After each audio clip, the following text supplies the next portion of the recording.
వసుదేవసుతం దేవం కంసచాణూరమర్దనం దేవకీ పరమానందం కృష్ణం వందే జగద్గురుం.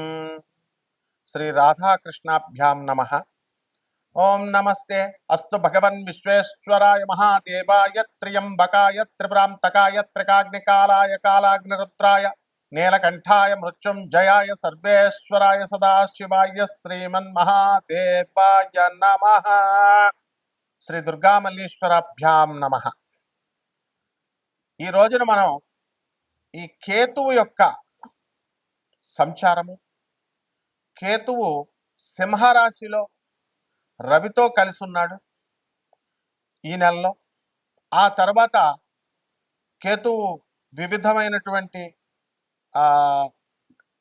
గ్రహాలతో కలుస్తూ అలా వెళ్తూ ఉంటాడు. ఎంతవరకు అంటే 1.5 సంవత్సరం పాటు ఈ కేతు యొక్క ట్రాన్సిట్ జరుగుతూ ఉంటుంది. మరి మనం చూసాం రాహు కేతువు మే 13 తారీఖున మనకి గురుగ్రహము మనకి ఈ యొక్క వృషభ రాశి నుంచి మనకి మిథున రాశి సంచారానికంటే ముందు మనము మార్చి నెలలో మనము ఈ యొక్క రాహుకేతువులు ఇద్దరు కూడా మనకి రాశులు మారడం అవన్నీ గమనించాం. రాహువు శనితో కలిసి మరి మార్చిలో మారినటువంటి ఈ యొక్క శని కుంభరాశి నుంచి మీనరాశిలో మారి ఆ యొక్క శని రాహుతో కొంతకాలం మే నెల వరకు ఉన్నాడు. ఆ తర్వాత మళ్ళా మార్చి నెలలో కొంచెం అటు ఇటు కస్మ పీరియడ్స్ అంటాం, రాహుకేతువులు మారడాలు అవన్నీ. అధికారికంగా మే నెలలో గురుగ్రహం మనకి వృషభ రాశి నుంచి మనకి ఈ యొక్క మిథున రాశికి మారే ముందు ఈ రాహువేమో మీనరాశి నుంచి కుంభరాశిలోకి, అలాగే ఈ యొక్క కేతువు కన్యారాశి నుంచి సింహరాశిలోకి మారడం జరిగింది. అయితే ఈ కేతువు యొక్క లక్షణాలు మనం తెలుసుకోవాలి. కేతువు అనేటటువంటిది మహోగ్రమైనటువంటి గ్రహం. అది దాన్ని ఛాయాగ్రహాలుగా మనం పిలుస్తూ ఉంటాం. అయితే ఇంగ్లీష్లో మనము ఈ కేతుగ్రహాలు దేనికి సంబంధించినటువంటిది రిలేట్ అయి ఉంటుంది, దగ్గరగా ఉంటుంది అంటే నెప్ట్యూన్కి దగ్గరగా ఉంటుంది, రాహు యురానస్కి దగ్గరగా ఉంటుంది. తమిళనాడులో మనము నెప్ట్యూను, యురానస్, ప్లూటోలను కూడా మనం తీసుకొని మనము జ్యోతిష విశ్లేషణ అనేటటువంటిది చేస్తూ ఉంటాం. అయితే ఈ యొక్క కేతువు మనకి సింహరాశిలో ఉన్నప్పుడు ఏమిటి ఫలితాలు? సాధారణంగా గ్రహాలు మనకి గ్రహణాలు పట్టినప్పుడు మనము రాహుగ్రస్త సూర్యగ్రహణమని, కేతుగ్రస్త చంద్రగ్రహణమని ఈ రకంగా మనం చెప్తూ ఉంటాం. కాబట్టి గ్రహణాలు పట్టేటప్పుడు రాహుకేతువులకు ఉన్నటువంటి ప్రాధాన్యత ఇక ఏ గ్రహాలకి లేవు అని చెప్పాలి. ఇక కేతువు బాగా ఉన్నటువంటి వాళ్ళు డాక్టర్లుగా, సర్జన్లుగా, ప్రముఖ ఆధ్యాత్మికవేత్తలుగా వీళ్ళు ఈ ప్రపంచంలో దినదిన ప్రవర్ధమానం అవుతూ ఉంటారు. అలాగే సినిమా డైరెక్టర్లలో మనం శేఖర్ కమ్ముల గారిని మనం తీసుకుంటే ఆయన్ని మనం చూడండి సన్నంగా ఉంటారు, కేతుగ్రహం అన్నమాట. అలాగే మనం టాప్ సర్జన్స్ని చూడండి, వెళ్ళి సన్నగా ఉంటారు. వాళ్ళు కృషించిన శరీరము లాంటి శరీరమును కేతువు కలిగి ఉంటాడు, కానీ వీళ్ళు చాలా మేధావులు. ఎవరు? కేతువు లగ్నంలో ఉన్నటువంటి వాడు. లగ్నములో కేతు వచ్చినప్పుడు మనకి విపరీతమైనటువంటి కోపం ఉంటుంది, విపరీతమైనటువంటి జ్ఞానం ఉంటుంది. ఆ తర్వాత వాళ్ళు మిస్టిక్ ప్లానెట్, రహస్యం, మనము రహస్యమిత్రుడు అంటూ ఉంటాం చూసారా, అది ఈ యొక్క కేతుగ్రహం ఉన్నప్పుడే అన్నమాట. అందువల్ల ఈ రహస్యమైనటువంటి సమాలోచనలు ఇవన్నీ కూడా కేతువు లగ్నంలో ఉన్నప్పుడు మనం చేస్తూ ఉంటాం. ఎంత కోపము ఎంత ఫుల్ స్పీడ్లో వస్తుందో అంతే స్పీడ్లో మళ్ళీ ఈ కోపము బుస్సుమని క్రిందకి దిగిపోతూ ఉంటుంది. ఈ కేతువు అనుగ్రహం ఉన్నటువంటి వ్యక్తులు గొప్ప సర్జన్లుగా, గొప్ప సినిమా డైరెక్టర్లుగా, గొప్ప ఆధ్యాత్మికవేత్తలుగా ఉంటారు. ఇప్పుడు మన ప్రముఖ సినీ దర్శకులైనటువంటి శేఖర్ కమ్ముల గారు 'హ్యాపీ డేస్' తీసినటువంటి ఆయన కేతు అనుగ్రహం ఉన్నటువంటి గొప్ప వ్యక్తి. అందువల్లనే సాఫ్ట్‌వేర్ రంగంలో ఉంటూ సినిమా రంగంలోకి అలా ఈ సాఫ్ట్‌వేర్ రంగానికి కూడా మనకి ఈ రాహుకేతువుల యొక్క ప్రభావం అనేటటువంటిది ఉంటుంది. కాబట్టి ఈ కేతువు విదేశాలకు వెళ్ళేటటువంటి వాళ్ళకి చాలా చక్కటి బలంగా ఉన్నప్పుడు విదేశాలకి వెళ్తూ ఉంటారు. అయితే ఈ కేతువు ఎన్ని లాభాలు చేస్తాడో అంత నష్టాలు కూడా చేయడంలో ఆయన చాలా సమర్థుడు. ఈ యొక్క కేతువు ఏం చేస్తాడంటే అష్టమంలో కేతు ఉన్నప్పుడు ఆత్మహత్యా సదృశ్యమైనటువంటి సమస్యలను సృష్టిస్తాడు. ఇప్పుడు ఎవరికి ఉందండి అంటే అది మకర రాశి వాళ్ళకు ఉంది. ఇప్పుడు మకర రాశిలో మనకి కేతువు అష్టమ స్థానంలో ఒక సంవత్సరన్నర కాలం పాటు ఉంటాడు. గతించిపోయింది మే నెల నుంచి మనం చూసుకుంటే మే, జూన్, జూలై తీసుకుంటే వదిలేస్తే ఇంకా ఒక సంవత్సరం 3 నెలల కాలం పాటు ఉంటాడు. అష్టమ కేతువు అసలు చచ్చిపోతే బాగుండ్రా బాబు మనకి ఇన్ని సమస్యలు వచ్చినాయని అనుకోవడము, ఒక డిప్రెషన్కి వెళ్ళిపోవడము ఇలాంటివి జరుగుతూ ఉంటాయి. అయితే కేతువు ఏమైనా ఆకాశంలో నుంచి భూమి మీదకి వచ్చి మనకి డిప్రెషన్ ఇస్తాడా? కాదు. మనం మరి ఏం చేస్తాము అంటే మనకి చాలామంది మగవాళ్ళను ఇప్పుడు మనం తీసుకుంటే ఎక్కువ మంది ఫోన్లు గంటలు తరబడి మాట్లాడుతూ ఉంటారు. అది మగవాళ్ళతో మాట్లాడచ్చు, ఆడవాళ్ళతో మాట్లాడచ్చు. వాళ్ళంతా కూడా వాళ్ళ సోదంతా మీకు చెప్తా ఉంటారు. నాకు ఇలా జరిగింది, నాయన ఆత్మహత్య చేసుకోవాలనుకుంటున్నాను, మా ఆయన సరిగ్గా చూడట్లేదు, లేకపోతే మా పెళ్ళాం కొడుతుంది, ఇట్లా రకరకాలుగా చెప్పి వాళ్ళ యొక్క వీడేమో ఆనందంగా వింటా ఉంటాడు. వాళ్ళంతా చెప్పిన తర్వాత ఏమవుతుంది, వీళ్ళకి ట్రాన్స్ఫర్ చేసేసారు. వాళ్ళ నెగిటివ్ ఎనర్జీ అంతా వీళ్ళకి ట్రాన్స్ఫర్ చేస్తారు. వాళ్ళ భారం చెప్పుకుంటే పోద్ది బాధ అంటారు కదా, ఆ విధంగా వీళ్ళకి వచ్చేస్తుంది. వాళ్ళు బాగానే ఉంటారు, వాళ్ళు వదిలిచేసుకున్నారు. కొంతకాలం అయిన తర్వాత వీళ్ళకి చెప్పి వాళ్ళ జాతకం బాగుపడినప్పుడు టపీమని వీడిని వదిలేస్తారు. ఎప్పుడైతే వీడిని వదిలేసేసరికి వీడికి డిప్రెషన్ స్టార్ట్, అలవాటు చేసేసరికి కదా ఫోన్లు గంటలు మాట్లాడటం డైలీ. ఎప్పుడైతే వీళ్ళ ఫోన్ రాకపోయేసరికి వీడు పిచ్చెక్కిపోవడం, వీళ్ళక ఈ రకంగా బ్యాడ్ హ్యాబిట్స్ నేర్చుకోవడము, డిప్రెషన్లోకి వెళ్ళిపోవడము, ఇవన్నీ కూడా జరుగుతూ ఉంటాయి. కాబట్టి మనం ఏం చేయాలి అని అంటే మనము ఇటువంటి వ్యక్తుల నుంచి మనం దూరంగా ఉండాలి. ఎవరైతే వాళ్ళ బాధలు మనకి చెబుతూ వస్తూ ఉంటారో అటువంటి వాళ్ళకి మనం ఛాన్స్ ఇవ్వకుండా, వాళ్ళ సోదంతా మనం వినకుండా కఠినంగా కర్కశంగా ఉండాలి. అదేవిధంగా ఈ యొక్క కేతువు మిస్టిక్ ప్లానెట్ కాబట్టి అసలు ఎంతసేపు కూడా ఊర్ధ్వాన్ని చూస్తూ ఉంటాడు, అంటే పైకి చూస్తూ ఉంటాడు. రాహు క్రిందకి చూస్తూ ఉంటాడు. అందువలన రాహుగ్రహ అనుగ్రహంతో పుట్టినటువంటి వాళ్ళు రాహు నక్షత్రమైనటువంటి స్వాతి, శతభిషం, ఆ తర్వాత ఆరుద్ర నక్షత్రాల వాళ్ళు ఎంతసేపు కూడా మిగతా వాళ్ళు కూడా రాహువు లగ్నంలో ఉన్న లగ్నాన్ని చూస్తున్నా ఇలా కొన్ని మనకి ప్రమాణాలు ఉన్నాయి. వాళ్ళంతా కూడా భూమి మీదకి చూస్తూ ఉంటారు. నా పెళ్ళం, నా పిల్లలు, నా ఇది ఆస్తులు సంపాదించాలి, ఇట్లా భౌతిక లోకంలో ఉండేటటువంటి కోరికల గురించి ఆలోచిస్తూ ఉంటారు. ఇక ఈ కేతువు ఏం చేస్తాడంటే పైకి చూస్తూ ఉంటాడు. నేను అసలు ఎక్కడి నుంచి పుట్టాను, నేను చనిపోయినప్పుడు ఎక్కడికి వెళ్తాను, నాకు అసలు మోక్షం వస్తుందా రాదా అని దైవ చింతన అనేటటువంటిది ఎక్కువగా ఉండి మనం దేవుడి గురించి ఆలోచించడము, పరలోకం గురించి ఆలోచించడము ఇలాంటివి మనం చేస్తూ ఉంటాం.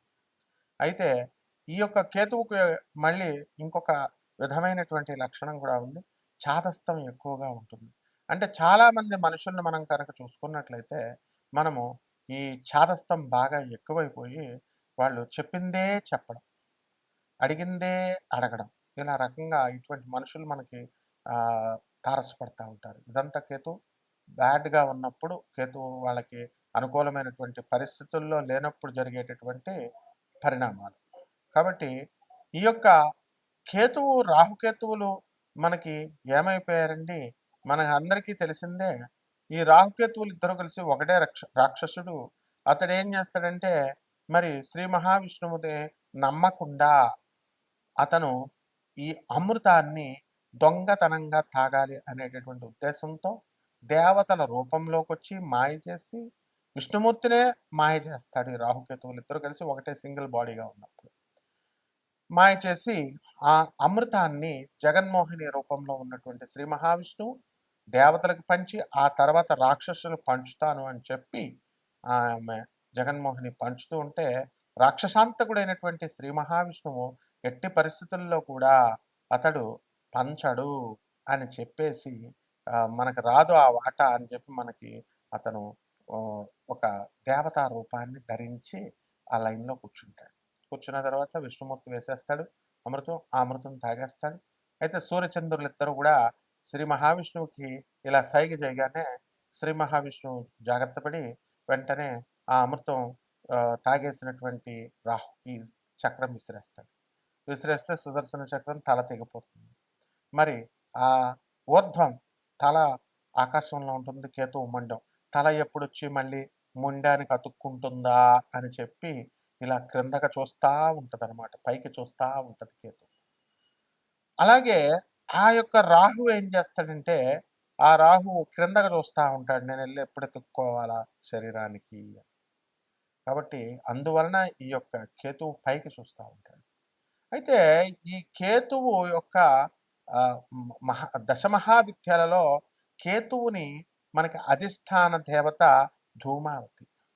ఆ ధూమావతి అమ్మవారి యొక్క సాధన చేసిన, ఆ ధూమావతి మంత్రాన్ని మనం పఠించిన, ఇవన్నీ కూడా మనకి ఈ యొక్క కేతుగ్రహము మనకి అనుకూలమవుతూ ఉంటుంది. కాబట్టి చిన్నమస్తాకి సంబంధించినటువంటి ఆ రాహు యొక్క సాధన, ఈ యొక్క కేతువు మరి ధూమావతి అమ్మవారి యొక్క సాధన చేయడం ద్వారా మనకి ఈ కేతువుని సప్రెస్ చేయొచ్చు. ఇప్పుడు ఏ గ్రహంతో అయితే మరి ఈ యొక్క కేతువు కలుస్తాడో అటువంటి ఫలితాలను మనకి ఆ కేతువు అందిస్తూ ఉంటాడు. కాబట్టి రాహుకేతువులకి సపరేట్గా ఇళ్ళు లేవు. ఏ ఇంట్లో ఉంటే ఆ ఇంట్లో ఆ యొక్క ఫలితాన్ని ఇస్తాడు. కాబట్టి కేతువు ఇచ్చేటటువంటి అమూల్యమైనటువంటి ఈ యొక్క దశల్ని కానీ ఫలితాలను కానీ ఏ మానవుడు కూడా అంచనా వేయలేడు. అదేవిధంగా కేతు మనకి పరిపాలించేది కేతు మహాదశా కాలం 7 సంవత్సరాలు అయినప్పటికీ కూడా ఈ కేతు మహాదశా కాలంలో భక్తి, ఆ తర్వాత ఈ యొక్క ఆధ్యాత్మిక వైరాగ్యము, ఇవన్నీ కూడా ఉంటూ ఆధ్యాత్మిక సాధనలో మంత్రతంత్ర శాస్త్రాలన్నీ కూడా మనకి వశమైపోతాయి. అదేవిధంగా ఈ యొక్క కేతువు మనకి మంత్రతంత్ర క్షుద్ర శక్తులే కాకుండా యక్షిని, గంధర్వ, కిన్నెర, కింపురుష శక్తుల్ని కూడా మనకి వశం చేస్తూ ఉంటుంది. అదేవిధంగా ఈ యొక్క కేతువు రవి గ్రహంతో మనకి కలిసినప్పుడు ఈ మన యొక్క ఇళ్లల్లో ఈ యొక్క పితృదోషము ఉంది మన వంశంలో అనేటటువంటిది సూచిస్తుంది. కాబట్టి ఈ పితృదోషాలని అన్నిటిని కూడా ఆ యొక్క కేతుగ్రహం అనేటటువంటిది మీకు ఎలా నివారించుకోవాలి అనేటటువంటి జ్ఞానాన్ని మీకు ఇస్తూ ఉంటుంది. కాబట్టి ఈ కేతుగ్రహం అనుగ్రహంలో కేతుగ్రహాలకి మఖా నక్షత్రము, ఆ తర్వాత అశ్విని నక్షత్రము, ఆ తర్వాత కేతువుకి చక్కగా ఈ మహాదశల్లో మంచి ఉన్నతమైనటువంటి రూపాన్ని ఇస్తుంది మూలా నక్షత్రము. ఈ మూడు కూడా కేతువుకు సంబంధించినటువంటి నక్షత్రాలు కాబట్టి బహుసుందరమైనటువంటి రూపాన్ని ఈ యొక్క నక్షత్రం వాళ్ళు కలిగి ఉంటారు. అయితే ఈ కేతువు ఏం చేస్తాడు, మూలా నక్షత్రం వాళ్ళని తీసుకున్నప్పుడు వాళ్ళకి ఫలితం ఏమిటంటే ఈ కేతువు ఏ రాశిలో ఉంటే ఆ ఫలితాన్ని ఇవ్వడము, లేకపోతే ఏ గ్రహంతో కలిస్తే ఆ గ్రహానికి సంబంధించినటువంటి ఫలితాలను ఆ గ్రహంలా ఫలితాలను ఇవ్వడం చేస్తుంది. కాబట్టి చెడ్డవాళ్లతో కలిస్తే మనకి కేతువు గ్రహము చెడ్డవాళ్ళు ఆకర్షితులవుతూ ఉంటారు. అందువల్ల ఈ కేతుగ్రహ మూలా నక్షత్రం వాళ్ళకి మనం చూసుకుంటే వాళ్ళు స్వతహాగా చాలా మంచివాళ్ళు, కానీ చెడ్డవాళ్ళు ఆటోమేటిక్గా ఆకర్షితులయ్యి వీళ్ళ దగ్గరికి వచ్చేసి వీళ్ళతో స్నేహం చేయడం జరుగుతుంది. ఆ విధంగా మంచివాళ్ళు అనేటువంటి వాళ్ళు వీళ్ళకి దూరంగా వెళ్తారు. అయితే వీళ్ళు మంచి వాళ్ళని ఆకర్షించుకొని చెడ్డవాళ్ళని వదిలేయాలి. ఈ నక్షత్రానికి అశ్విని నక్షత్రం అనేటటువంటిది ఈ కేతు గ్రహానికి వచ్చింది కాబట్టి డాక్టర్స్గా, సర్జన్స్గా మనకి ఈ కేతుగ్రహం అనేటటువంటిది ఉంటుంది. కేవలము కేతుగ్రహము కృషించినటువంటి శరీరం అనే కాకుండా మామూలుగా పుష్టిగా కూడా ఉండొచ్చు. ఇప్పుడు నాకు కూడా లగ్నంలో కేతు ఉన్నాడు. నేను కూడా మరి చిన్నప్పుడు చాలా లావుగా మంచి బొద్దుగా ఉండేవాడిని. ఆ తర్వాత మధ్యలో ఎండిపోయిన నక్కలాగా అయిపోయాం. ఆ తర్వాత మళ్ళీ గురుమహాదశలు ఇలాంటి దశలు వచ్చినప్పుడు లావుగా అవుతూ ఉంటాం. ఇవన్నీ కామన్ అనమాట. సో, ఈ 12 రాశుల మీద ఈ సంవత్సరం 3 నెలల పాటు ఈ యొక్క ఫలితాలు ఎలా ఇస్తుంది కేతువు అనేటటువంటిది ఒక్కొక్క రాశి వారికి మనం చూద్దాం. ఆ రాశుల్లో చేసుకునేటటువంటి పరిహారాలు ఏమిటి? ఇవన్నీ కూడా మనం తెలుసుకుందాం. కుంభరాశి. ఈ కుంభరాశి వారికి అందరికీ కూడా మనకు తెలిసిందే ఏలినాటి శని జరుగుతుంది. అత్యంత ఉధృతంగా ఈ యొక్క ఏలినాటి శని జరుగుతుంది. కాబట్టి ఈ యొక్క ఏలినాటి శని ప్రభావంలో మనకు కాస్తో కోస్తో సహాయం చేసేటటువంటిది ఈ యొక్క కేతు సహాయం చేస్తున్నాడు. శని వల్ల బాధలు పడుతున్నప్పటికీ కూడా సింహరాశిలో ఉన్నటువంటి కేతువు మీకు అదృష్ట యోగాన్ని కలిగిస్తున్నాడు. అదేవిధంగా చదువుల్లో మీ పిల్లలకి మంచి విద్యను అందిస్తున్నాడు. భార్య యొక్క ఆరోగ్యాన్ని భంగం కలగకుండా కాపాడుతున్నాడు. అయినప్పటికీ కూడా మీరు భార్య యొక్క ఆరోగ్యం పట్ల ఎక్కువ ఆందోళన కలిగి ఉంటారు. ఈ యొక్క బిజినెస్ పార్ట్నర్స్తోనూ జీవిత భాగస్వాములతోనూ సరైనటువంటి బంధాలని బాండేజ్ని మనం పెంచుకోవాలి అనేటటువంటి దిశగా మీరు ముందుకు వెళ్తూ ఉంటారు. అదేవిధంగా జన్మంలో ఉన్నటువంటి రాహుగ్రహ ప్రభావం వలన ఈ కుంభరాశి వారికి అందరికీ కూడా కాన్సన్ట్రేషన్ ఉండదు, బుర్ర పాడైపోయినట్టు ఉంటుంది. కాబట్టి అటువంటి వాళ్ళంతా కూడా మనం కొత్త కొత్త పనులు స్టార్ట్ చేయాలి ఎలాగా అని మదన పడుతూ ఉంటారు. ప్రతిదానికి కూడా కంగారు పడుతూ ఉంటారు. ఇంతవరకు అప్పులు చేయలేనటువంటి మనము ఇప్పుడు మనకు అప్పులు చేసేటటువంటి పరిస్థితి వచ్చిందని చాలా మానసికంగా కృంగిపోతూ ఉంటారు. అయితే చేసినటువంటి అప్పులన్నీ కూడా మనం తీర్చాలి అనేటటువంటి దిశలో మీరు చక్కగా కృషి చేయడం అనేటటువంటిది జరుగుతూ ఉంటుంది. ఇకపోతే ఈ యొక్క రాశి వారందరూ కూడా మనకి ఏం చేస్తూ ఉంటారంటే ఈ కుంభరాశి వారు కొత్త కొత్త పనుల కోసం ప్రయత్నిస్తూ ఉంటారు. కొత్త కొత్త పనులు మీకు తగులుతాయి. కేతుగ్రహ సంచారం వలన అనుకున్న పనులన్నీ కూడా మీరు సాధించడం జరుగుతుంది. అప్పులన్నీ కూడా మీరు తీర్చే దిశగా ప్రయత్నిస్తూ ఉంటారు. దూరపు ప్రయాణాలు చేస్తూ ఉంటారు. ఆదాయాలు బ్రహ్మాండంగా పుంజుకుంటాయి. ఇప్పుడు ప్రస్తుతం జీరోలో ఉన్నామండి. 500 రూపాయలు నోటు చూసేవాళ్ళం మనం. ఇక్కడ 10 రూపాయలు కూడా ఉండట్లేదనే అనేటటువంటి దీనావస్థమైనటువంటి మాటలు కూడా మీరు చెప్పడం జరుగుతుంది. కాబట్టి ఈ పరిస్థితులన్నీ కూడా మారుతాయి. అందువలన కేవలం ఈ రాశి ఫలితాలు అనేటటువంటి ఒక స్కెలిటన్ ఐడియా ఇస్తుంది. కాబట్టి మీ వ్యక్తిగత జాతకాల కోసం మీ పర్సనల్ చార్ట్ని చూడాల్సినటువంటి అవసరం ఉంది. కాబట్టి అటువంటి వాళ్ళు ఎవరైతే సీరియస్గా ఉన్నారో మీ వ్యక్తిగత జాతకాన్ని తెలుసుకోవాలని అటువంటి వాళ్ళందరూ కూడా మనకి మమ్మల్ని యూఎస్ఏ నెంబర్కి, అలాగే ఇతర ఫారిన్ కంట్రీస్ వాళ్ళంతా యూఎస్ఏ నెంబర్కి సంప్రదించండి. అలాగే మనకున్నటువంటి ఈ యొక్క ఇండియన్ నెంబర్కి మీరు కాల్ చేసుకొని మీరు చక్కగా మాట్లాడుకోవచ్చు. తర్వాత ఇది నాన్ ప్రాఫిట్ బేసిస్తో మనము నాన్ కమర్షియల్గా మనం చెబుతున్నాం. కాబట్టి ఈ జాతకాల గురించి నిజంగా సీరియస్గా ఇంట్రెస్ట్ ఉన్నటువంటి వాళ్ళు మాత్రమే మాకు చేయాలా, లేకపోతే మా టైం వేస్ట్ చేయొద్దు మీరు. అలాగే పరిహారాల దగ్గరికి వచ్చేసరికి ఈ యొక్క ఏలినాటి శని కాబట్టి శని జపం చేయండి, శని స్తోత్రాలు చదవండి. శనికి కిలోంబావు నల్ల నువ్వులు నల్లని వస్త్రాన్ని ఇచ్చి పేద బ్రాహ్మణులకి శనివారం ఉదయం 8 గంటలకు దానం చేయండి. దశమహావిద్యల్లో ఒకటైనటువంటి మహాకాళి అమ్మవారి యొక్క సాధన, హోమము, పూజలు, పునస్కారాలు, మంత్రానుష్ఠాలు చేసుకోవడం ద్వారా బ్రహ్మాండంగా ఉంటుంది. శుభమస్తు. ఎవరైతే మీ వ్యక్తిగత జాతకాల్లో పనులు అవడం లేదండి, మా భార్యాభర్తల మధ్య గొడవలు ఇంకా సెటిల్ కావట్లేదు, ఇంకా అనేకమైనటువంటి ప్రాబ్లమ్స్ ఉన్నాయి, మా పిల్లలకి ఇంకా ఉద్యోగాలు రావడం లేదు, ఇలాంటి బాధలు పడుతున్నటువంటి వాళ్ళు ఎవరైతే ఉన్నారో అటువంటి వాళ్ళందరూ కూడా సీరియస్గా మీరు మనల్ని సంప్రదించవచ్చు. సీరియస్గా తెలుసుకోవాలని అనుకునేటటువంటి వాళ్ళ కింద స్క్రోల్ అవుతున్నటువంటి మనకి యూఎస్ఏ నెంబర్కి ఇతర దేశాల వాళ్ళు కాల్ చేయొచ్చు. అలాగే అపాయింట్మెంట్ ఫిక్స్ చేసుకోవచ్చు. భారతదేశం వాళ్ళంతా కూడా భారతదేశం నెంబర్ ఇవ్వడం జరిగింది. అయితే వీడియో ఒక ప్రార్థన ఏమిటంటే మనం చేసేటప్పుడు ఆ వ్యక్తి యొక్క స్టేటస్ని మనం చూడాలి, బ్యాక్గ్రౌండ్ మనం చూడాలి, గురువు యొక్క బ్యాక్గ్రౌండ్. కాబట్టి మన పాత వీడియోస్ మీరు చూడండి చక్కగా. మనం ఎప్పుడు కూడా నాన్ కమర్షియల్ బేసిస్‌తో జాతకాలు చెప్పడం అనేటటువంటిది జరిగింది. కాబట్టి ఇటువంటి వాళ్ళంతా కూడా మనల్ని సంప్రదించి, మనం చెప్పినటువంటి గైడ్‌లైన్స్‌లో వెళ్ళినటువంటి వాళ్ళందరూ కూడా బ్రహ్మాండంగా సెటిల్ అయ్యారు. ఇదంతా వరల్డ్ అంతా చూస్తుంది ఈ వీడియో. ప్రపంచవ్యాప్తంగా మనం చెప్పడం జరుగుతుంది. అందరికీ తెలుసు మన సంగతి.